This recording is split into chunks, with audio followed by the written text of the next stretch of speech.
기도하겠습니다.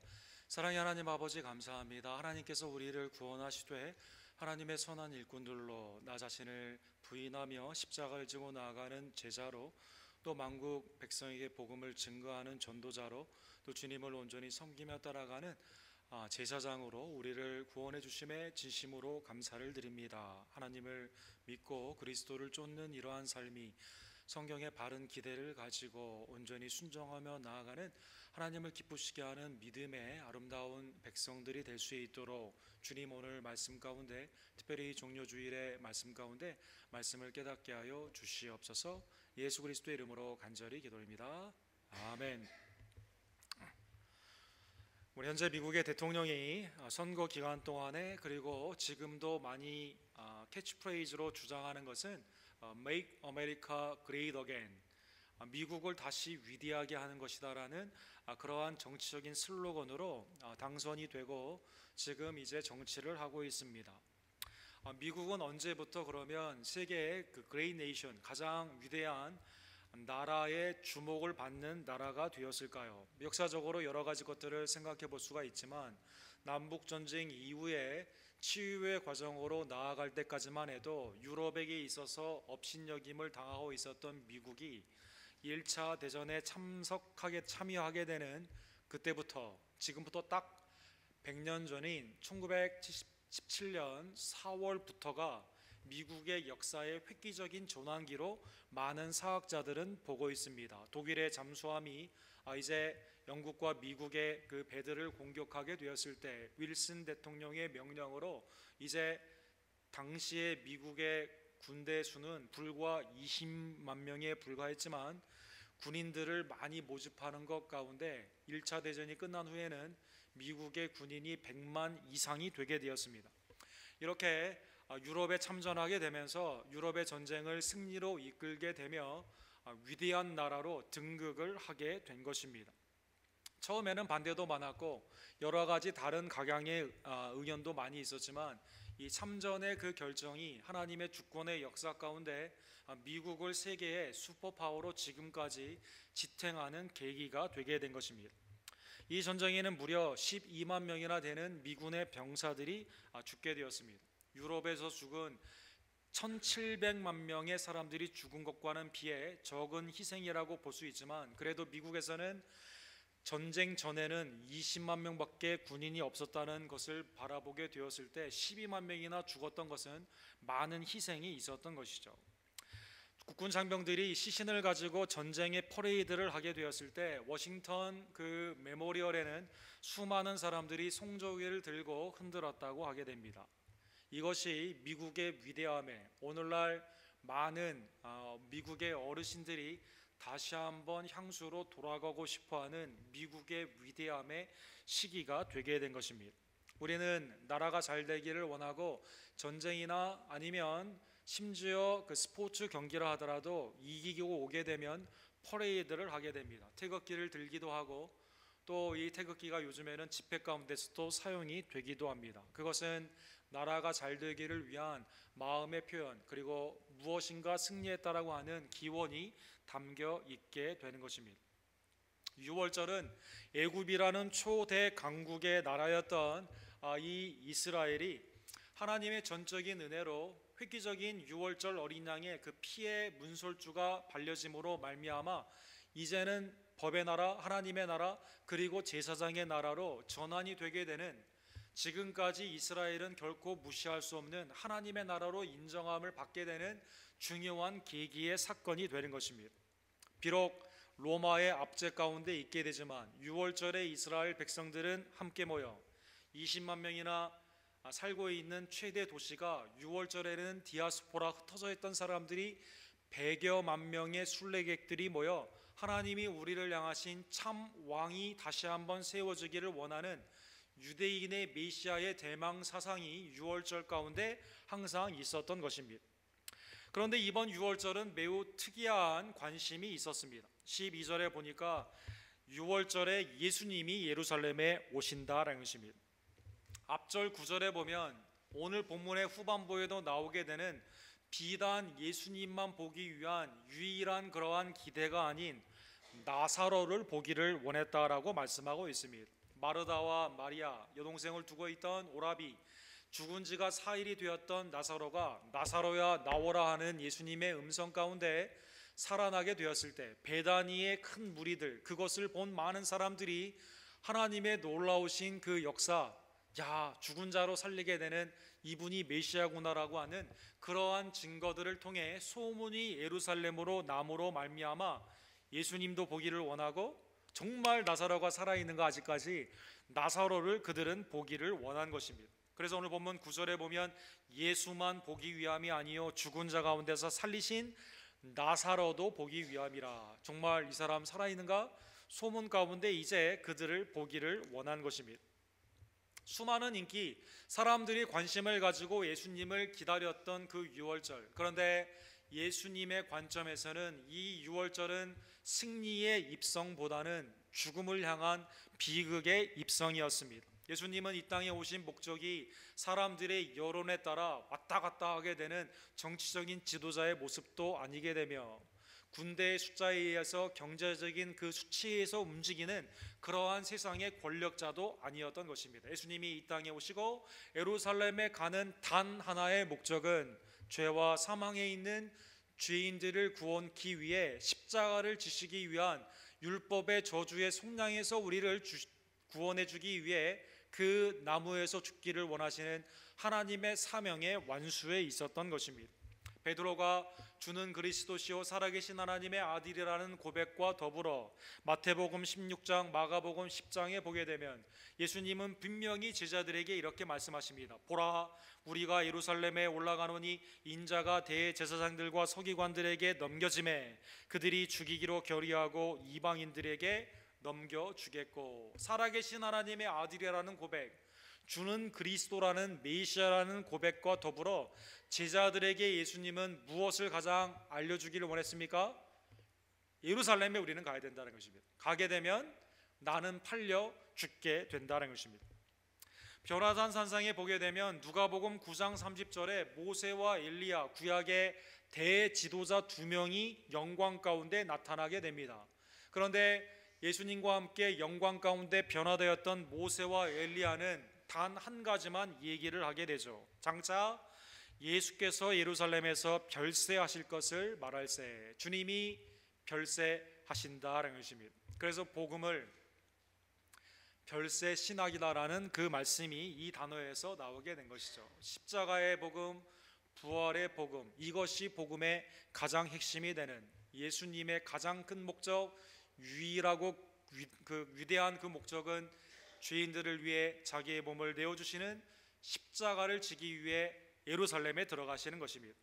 세상 사람들과는 달리, 세상의 지도자랑과는 달리 그의 인생의 일주일은 그러한 의미에서 많은 사람들과의 예상과는 달리 왕으로 인정받으신 종료주일 그 다음 월요일에 예수님은 책찍을 들고 성전에 가서 장사꾼들을 내어 몰게 됩니다. 아버지의 집, 내 아버지의 집은 만민을 위해 기도하는 집이며 강도의 구렬이 아니다라는 것입니다. 성전에 가서 제사장과 바리새인과 더불어 온전한 하나님의 말씀을 변론하시고 가르쳐 주시게 되는 것입니다.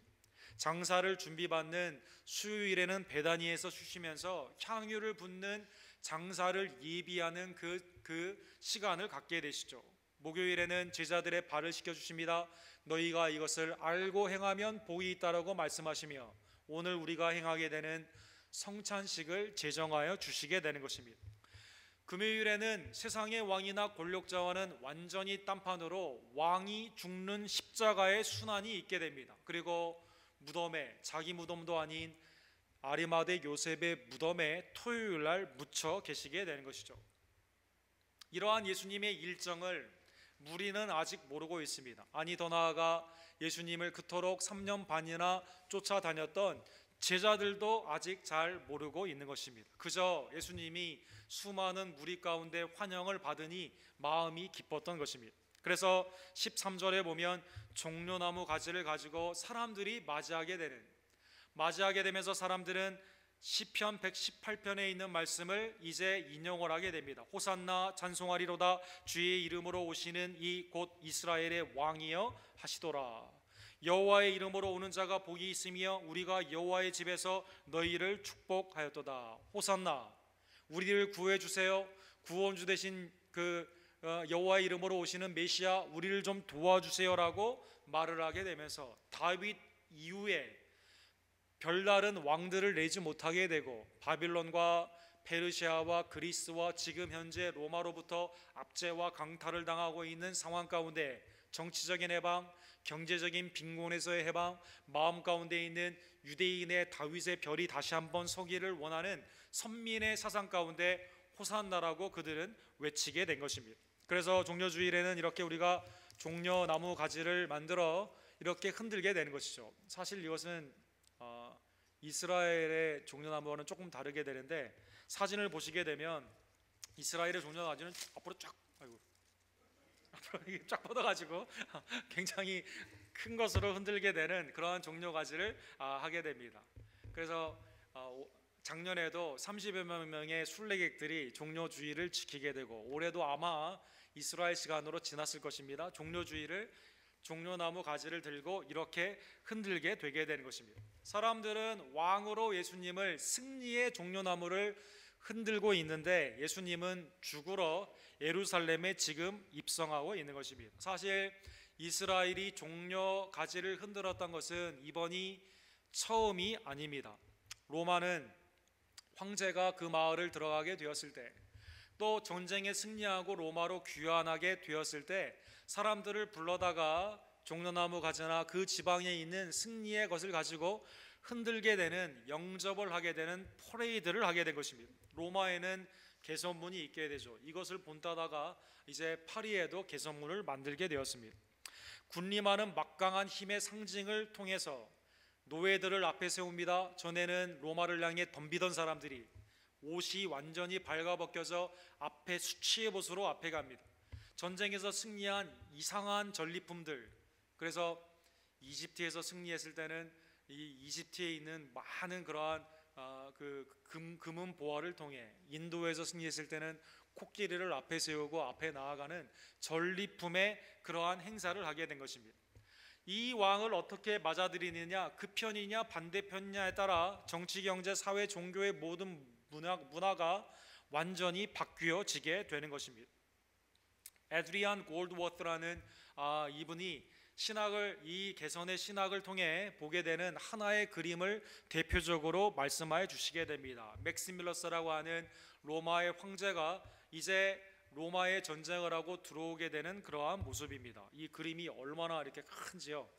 맨 앞에 보시면 전쟁에 참여했던 장수들이 노예들을 질질 끌고 앞에 가게 됩니다. 그리고 수많은 장병들이 전리품을 통해 찬양으로 동원이 되게 됩니다. 그리고 확대된 사진을 보시게 되면 맨 뒤에는 황제가 백마를 앞에 세우고, 그리고 위에 등극하며 황제의 소리를 통해 시저, 헤일로 시저, 시저가 만세무강하기를 원한다고 하는 외침의 소리를 듣고 이렇게 나아가게 되는 것입니다. 이것은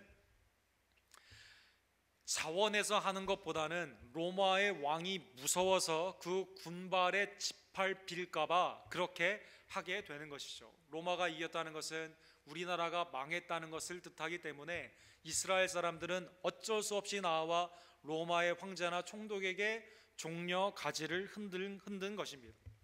또한 이스라엘의 역사를 통해서는 예수님이 오시기 160년 전에 당시 헬라의 셀루이드 왕조를 통해 아피페네스라는 왕이 성전에 있는 성전의 기구를 다 불태우게 됩니다. 그리고 돼지의 피를 뿌리고 옷을 벗겨서 할례를 확인한 다음에 할례된 남자는 비참하게 다 죽였던 것입니다.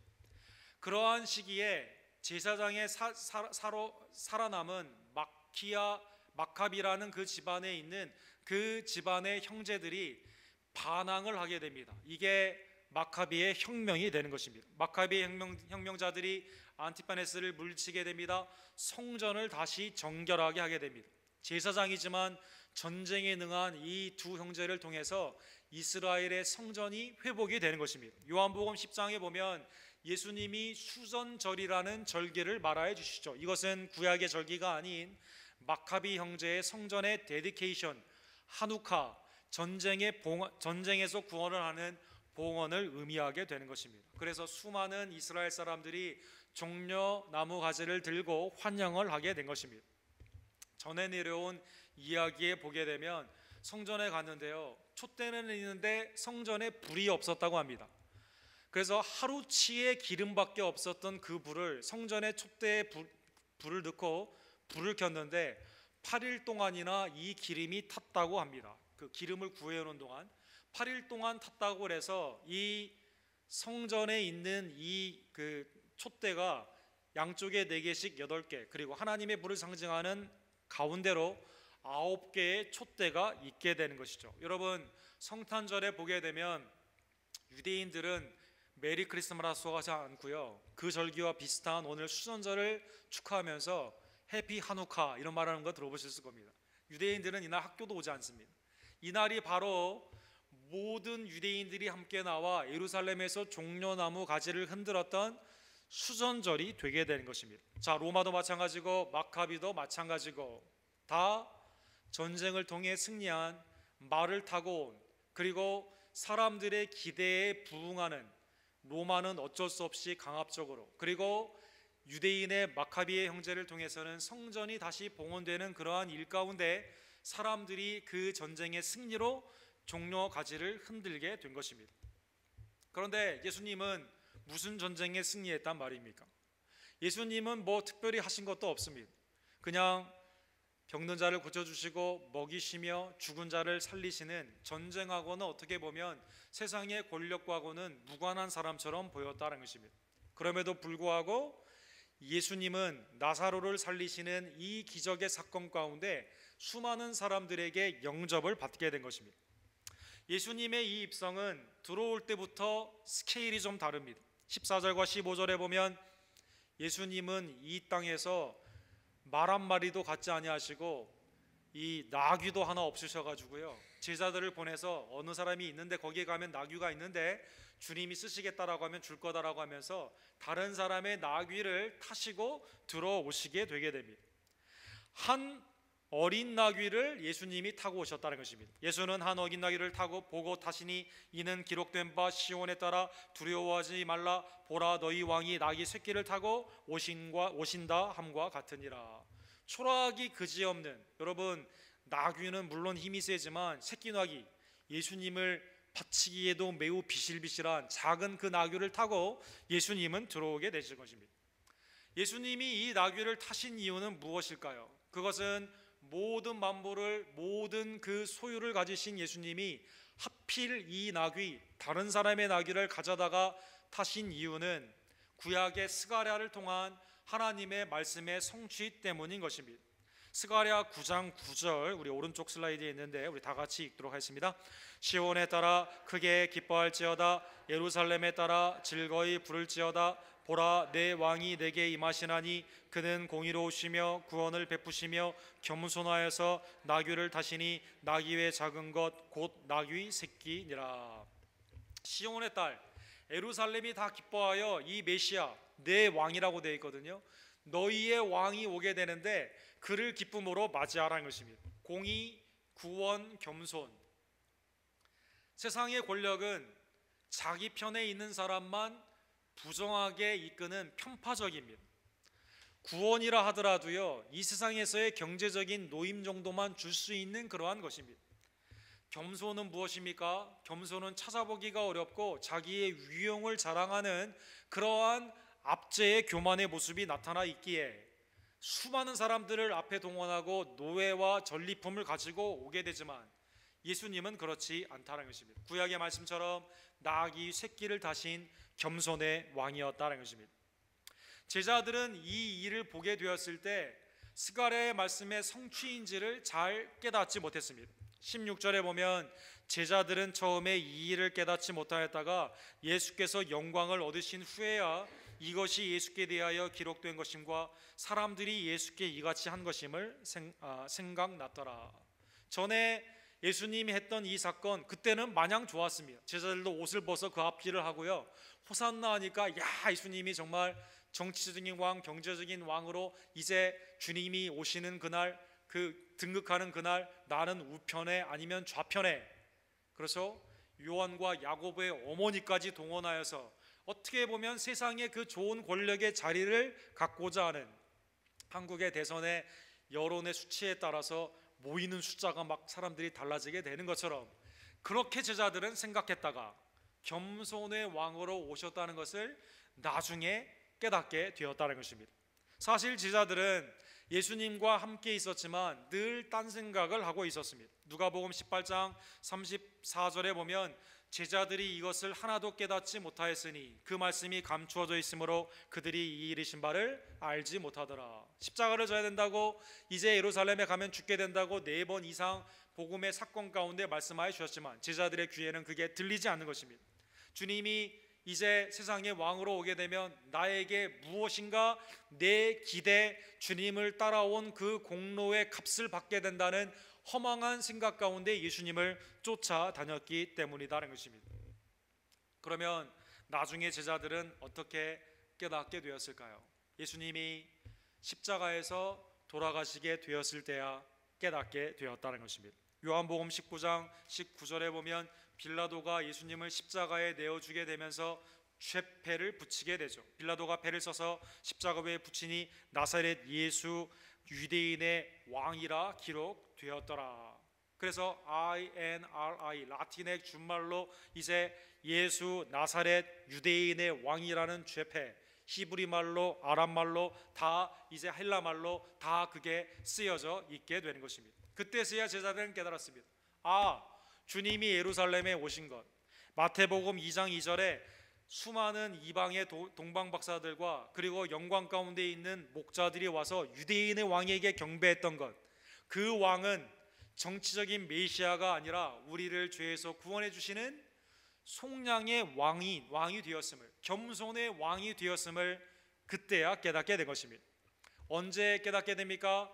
내 기대가 아니라 하나님의 기대가 성취되는 그것을 받아들이게 되었을 때 제자들이 그때야 깨닫게 된다는 것입니다. 나의 기대를 가지고 끊임없이 한 사건을 보게 되면, 한 사람을 보게 되면 실망만 할 수밖에 없는데 드디어 하나님의 시각으로 영적으로 깨어있어 겸손의 왕을 십자가에서 그들이 봤을 때야 깨닫게 되었다는 것입니다. 또한 오늘 본문 17절과 18절에 보게 되면 두 무리들이 이 가운데 함께 있는 것을 볼 수가 있습니다. 나사로를 무덤에서 불러내어 죽은 자 가운데서 살리실 때 함께 있던 무리가 증언한지라 이에 무리가 예수를 맞으면 이 표적 행하심을 들었음이니라. 두 무리가 있었다는 것입니다. 한 무리는 어떤 무리예요? 베다니에서 나사로를 살릴 때 예수님의 하나님의 아들의 권능을 본 무리입니다. 그들이 예수님이 하신 일들을 누구에게 증언했습니까? 주위 있는 사람들한테 소문을 내기 시작합니다. 이 소문이 누구에게 진행이 됩니까? 예루살렘에게 진행이 되어 있어서 예수님을 그들이 호산나로 맞이했다는 것입니다. 그래서 콜만이라는 Master Plan of God's Evangelism, 주님의 전도 계획이라는 것을 쓰신 전도학자는 이게 전도의 기초의 단계가 된다는 것입니다. 베다니에서 예수님의 행하신 것을 본 무리들이 자기가 알지 못하는 자에게 예수님을 증거하게 된다는 것입니다. 그리고 베다니에 있는 사람들의 증언을 듣고 예수님을 맞이하게 되는 그 믿음의 그 전도의 계기가 되게 되는 사건이 일어나게 되는 것입니다. 여러분과 저도 주님이 행한 그 일을 우리의 체험 가운데 다른 사람에게 증거하게 되면 예수님을 맞닥뜨리기 위한 기초의 작업이 사람들의 마음 가운데 이루어지게 된다는 것입니다. 나사로의 기적을 본 무리들의 증언이 있고 제자들은 아직 깨닫지 못하는 것 가운데 주님의 환호를 받는 것을 기뻐하고 있는 이때 오늘 본문에 보면 독특한 한 그룹이 나옵니다. 그들은 바리새인입니다. 19절에 보면 바리새인이 서로 말하되 볼지어다 너희 하는 일이 쓸데없다 보라 온 세상이 그를 따르는도다 하니라. 바리새인은 예수님을 향한 기대조차도 없습니다. 예수님을 향한 무엇을 생각하고 있습니까? 예수님이 나의 삶을 해친다라고 생각을 하게 된 것입니다. 자기의 착각 가운데 주님을 반대하게 되면서 나사로를 살린 게 나와는 아무런 관련이 없습니다. 호산나로 입성을 하는 구약의 스가랴의 말씀의 성취가 나와는 관련이 없다는 것입니다. 그저 예수님을 죽일 생각만 하고 있었다는 것입니다. 외식하는 자여, 너희가 천지의 기상은 분간할 줄 알지만 시대를 왜 구별하지 못하느냐. 주님의 말씀처럼 주님이 앞에서 말씀을 증거하시고 기적이 일어나고 수많은 하나님의 아들의 증거들이 나타나게 되지만, 증인들이 수없이 많이 있지만 마음의 눈이 가려워져 있어 시대를 분별하지 못하는, 구름을 보면 비가 옵니다, 이슬이 있다가 사라지게 되는 것을 통해 무화과 나무에 열매가 맺히는 시기를 통해 시대는 분간하는, 시기는 분반하지만 세대에 있어서의 하나님의 뜻을 분간하지 못했다는 것입니다. 왜? 같은 예수를 보았는데 3년 반이나 따라다닌 제자들은 그때는 깨닫지 못했을까요? 왜 같은 예수를 보았는데 베다니의 무리들은 예수님을 증언하였고 예루살렘의 무리들은 예수님을 환영하였다가 나중에 십자가에 못 박혀 죽게 했을까요? 왜 같은 예수 그리스도의 말씀의 성취를, 하나님의 구약의 말씀을 알았는데 바리새인들은 예수님을 죽이고자 했을까요? 오늘날에 어떤 자들은 주님을 신실하게 믿지만 또 어떤 자들은 나이롱 신자라고 하죠. 들랑달랑하게 되는 그러한 믿음 가운데 있고, 또 어떤 사람은 아예 믿지 않는 사람들이 있으며, 또 어떤 자들은요 교회를 핍박하는 자들이 있을까요? 이것은 매우 인간으로는 판단하기 어려운 하나님의 주권에 속해 있는 사건이다라는 것입니다.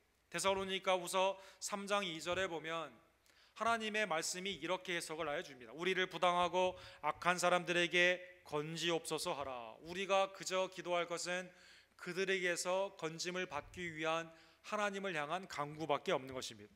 근데 그 다음에요 바울 사도가 이렇게 말을 합니다. 믿음은 모든 사람의 것이 아니로다. 살아계신 주님이 앞에 있다 하더라도 각자의 기대 가운데요, 어떤 사람은 온전히 믿고 어떤 사람은 깨닫지 못하고 어떤 사람은 그 있는 말씀을 들었음에도 불구하고 예수님을 죽이고자 하는 이러한 일들이 믿음이 모든 사람의 것은 아니다라는 것입니다. 그러기에 여러분과 저는 오늘 본문의 말씀을 통해서 세 부류의 이러한 모습을 통해 하나님이 원하시는 온전한 성도의 신앙으로 나아가는 계기로 적용해 보기를 원합니다. 첫 번째로, 바른 기대를 가지고 주님을 믿는 성도가 되기를 원합니다. 즉 세속에 지금 당장 나에게 이익이 되느냐 이익이 되지 않느냐, 이러한 것으로 주님을 따르는 신앙이 아니기를 간절히 원합니다. 요한복음 13장에 보게 되면 사탄이 예수 그리스도를 팔 생각을 가룟 유다에게 넣게 됩니다. 주님을 3년 반이나 따라다녔고 주님의 재정을 맡았고 기적을 옆에서 보았지만 늘 마음 가운데로 무슨 생각을 합니까? 주님을 팔 생각만 했다는 것입니다. 바나바의 명성은 듣고 싶습니다. 그러나 주님 앞에 헌신하고 싶지는 않습니다. 거짓으로 자기의 헌물을 속였던 아나니아와 삽비라, 사탄이 충만하여 성령이 충만한 베드로의 심판을 받았던 사도행전 5장의 사건, 마술사 시몬, 병을 고치는 하나님의 그 은사를 돈을 주고 사기를 원해서 하나님의 심판을 받았던 사도행전 8장의 사건, 함께 선교 가운데는 따라다녔지만 결국 세상을 사랑하여 바울을 버리고 데살로니가로 갔던 데마의 모습, 다 지금 내가 원하는 기대, 나의 정욕을 주님이 채워주느냐 채워주지 않느냐에 따라 내팽겨쳤던 온전한 신앙이 아닌 반면교사의 모습이다라는 것입니다. 요한복음 19장 15절에 보면 대제사장들은요 한 걸음 더 나아가게 됩니다. 하나님은 예로부터 우리의 왕이다라고 예배 가운데 그 찬양을 불렀던 이 사람들이요, 빌라도가 이렇게 말을 합니다. 내가 너희 왕을 십자가에 못 박으랴 라고 말하게 되니까 대제사장들이 대답하되 가이사 외에는 우리에게 왕이 없나이다. 사람들에게는 하나님만이 왕이라고 하지만 빌라도의 법정 앞에서는 가이사가 우리의 왕이라고 말했던, 나에게 세속적인 즉각적인 이익이 있느냐 없느냐에 따라 신앙을 내팽개쳐 버리게 되는 수많은 반면교사들이 성경에 우리에게 경고로 주어지고 있다는 것입니다. 사랑하는 성도 여러분, 그러한 의미에서 여러분과 저는 바른 목적, 바른 기대를 가지고 주님을 따르는 제자가 되기를 원합니다. 여러분과 제가 주님을 따라야 되는 이유는 그러면 무엇일까요? 그것은 주님이 우리의 참 왕이시기 때문이다라는 것입니다. 공의의 왕이십니다. 겸손의 왕이십니다. 우리를 위해 십자가에 못 박혀 죽으신, 죄와 세상에서 우리를 구원하여 주신 참 왕이시기 때문인 것입니다. 요한복음 18장 37절에 보면 빌라도의 여러 질문 가운데 예수님은 침묵하십니다. 그런데 예수님이 결정적인 순간에 입을 여십니다. 내가 왕이냐? 예수께서 대답하시되 내 말과 같이 내가 왕이니라. 내가 이 일을 위하여 태어났으며 이 일을 위하여 세상에 왔나니 곧 진리에 대하여 증언하려 함이니라. 무릇 진리에 속한 자는 내 음성을 듣느니라.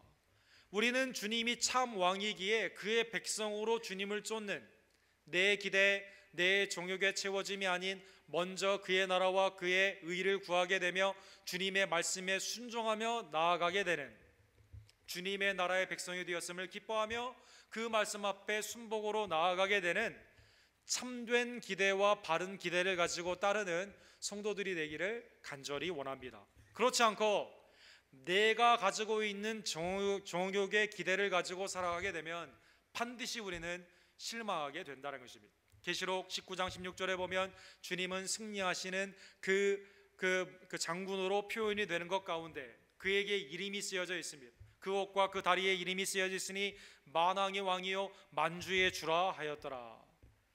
예수 그리스도가 만왕의 왕 만주의 주로서 우리를 위해 겸손히 십자가에 못 박혀 죽으심으로 우리를 구원하였기에 그 왕을 바른 기대를 가지고 그의 음성, 그의 진리에 순종하는 하나님의 백성들 되기를 간절히 원합니다. 세 번째로, 상황에 따라 종려나무를 흔들고 안 흔들었던 이스라엘의 마음이 휙휙 바뀌었던, 금방 호산나라고 했다가 십자가에 못 박혀 죽이라고 말을 했던 무리의 그러한 모습이 아닌 언제나 우리의 참왕에게 종려가지를 흔드는 주의 백성들 되기를 간절히 원합니다. 나의 삶에 고난이 있다 하더라도, 나의 삶 가운데 주님이 때로는 그 징계 가운데 나에게 어려운 일이 있다 하더라도, 세상이 경건히 살고자 하는 자에게 가만히 두지 않고 환난과 핍박을 준다 하더라도 영원한 왕 되신 그리스도께 어떠한 경우에서도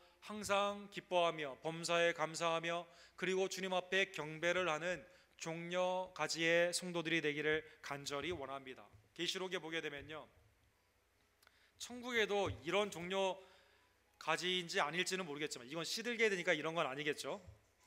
계시록 7장에 보면 천국에요, 흰옷 입은 성도들이, 여러분과 제가요, 셀 수 없는 각 나라 족속 백성과 방언 가운데 있는 사람들이요, 종려가지를 흔들고 예배한다라고 나와 있습니다. 셀 수 없는 큰 무리가 나와 흰옷을 입고 손에 종려가지를 들고 보좌 앞과 어린 양 앞에 서서 큰 소리로 외쳐 이르되 구원하심이 보좌와 앉으신 우리 하나님과 어린 양께 있도다 하니, 영원하신 왕 예수 그리스도께 우리는 경배를 하는, 종려가지를 들고 예배하는 모습이 천국의 모습이다라는 것입니다. 어떨 때는 예배하고 어떨 때는 예배하지 않는 모습이 아닌, 우리의 삶에 난관이 있고 어려운 일이 있다 하더라도 왕 되신 주님 앞에 누가 시켜서가 아니라 강압적인 모습이 아닌 나를 위해 죽으신 겸손의 왕을 향해 종려가지를 흔드는 하나님의 백성들 되기를 간절히 원합니다. 미국에 처음으로 안수를 받은 흑인 목사님은 1785년에야 이루어졌다고 합니다. 노예에 있어서의 두 세대, 세 세대가 지난 후에야 백인 목사님이 그 흑인에 대해서 사역에 매우 미약한 이때 흑인 자체에서 목사님이 최초로 나온 시기가 이때다, 1785년이었다는 것입니다. 이때부터 이제 각 교단에서 점점점 흑인의 목사님들을 세우게 되었다고 합니다. 존 마란트라는 이 목사님은 아프리카 리비아라에서 온 노예의 아들로 태어났습니다. 뉴욕에 태어난 그가 조지 위필드라는 뛰어난 설교가의 부흥 집회를, 산에서 하는 집회 가운데 참여하게 되었는데요, 그 주인의 아들을 보살피기 위해 따라갔다가 하나님의 말씀을 듣고 예수님을 영접하게 되었다고 합니다. 그리고 하나님의 말씀을 쭉 관심을 가지며 하다가 목사가 되기로 하는 주님의 콜링을 받게 된 것이죠. 자기가 목사가 되겠다고 하니 신학을 공부하겠다고 하니요, 백인들은 물론이고 집안 사람들이 말렸다고 합니다. 너는 안 된다는 것입니다. 예, 그때나 지금이나 상당히 비슷합니다. 그죠? 목사가 된다고 하면 다 말리는 거예요. 그래서 이 목사님이 말씀을 못 보겠다는 거죠. 그래서 이분이 우리 집에, 우리 뉴욕에서는 안 되겠다 해서 집을 나오게 됩니다. 이 조지아 남쪽 그리고 그 사우스캐롤라이나 쪽으로 내려오는 과정 가운데 이 체로키 인디안에게 중간에 잡히게 됩니다. 그리고 거기에서 체로키 인디안에게 이제 화형으로 죽기 직전에 네가 할 말 있으면 하라고 그러니까 어눌한 영어의 표현으로 이제 복음을 설교하기 시작했다고 합니다. 그런데 놀라운 일이 이때 복음을 듣고요, 이 사람을 화형에 처하려고 하는 그 몇 명의 사람들 중에 한 명이 예수님을 그때 영접했다고 하게 됩니다. 그리고 거기에서 극적으로 살아나게 됩니다. 그리고 그의 인생이 마감이 되는 1791년까지 복음을 증거하는 그 흑인으로 처음에 그 실링을 깨게 되고 사역으로 나아가게 되는 하나님의 아름다운 종으로 쓰임을 받게 된 것이죠. 여러분, 이때 불렀던 많은 찬양들이 1700년대에 나왔던 찬양들을 우리는 흑인 연가라고 하게 되는 것입니다. 대표적인 흑인 연가 중에 Give Me Jesus라는 연가가 있게 됩니다. 이분은 그의 설교의 세 번째 회고록에 이 찬양이 그 가운데 들어져 있습니다. 이 찬양은 이렇게 되어 있습니다. In the morning when I rise, 내가 아침이 일어날 때 Give me Jesus, 예수님을 저에게 주십시오. You can have all this world, just give me Jesus. 너 이 세상에 있는 것은 당신들이 모두 가질 수 있지만 저에게는 예수님을 주십시오. When I am alone, give me Jesus. 내가 아무도 없고 혼자 있을 때 예수님을 저에게 주십시오. 여러분은 세상의 모든 것을 다 가질 수 있습니다. 그러나 저에게는 예수님을 주십시오. When I come to die, 내가 죽을 때 예수님을 주십시오. 세상의 모든 것은 여러분이 다 가질 수 있습니다. 그러나 나에게는 예수님을 주십시오.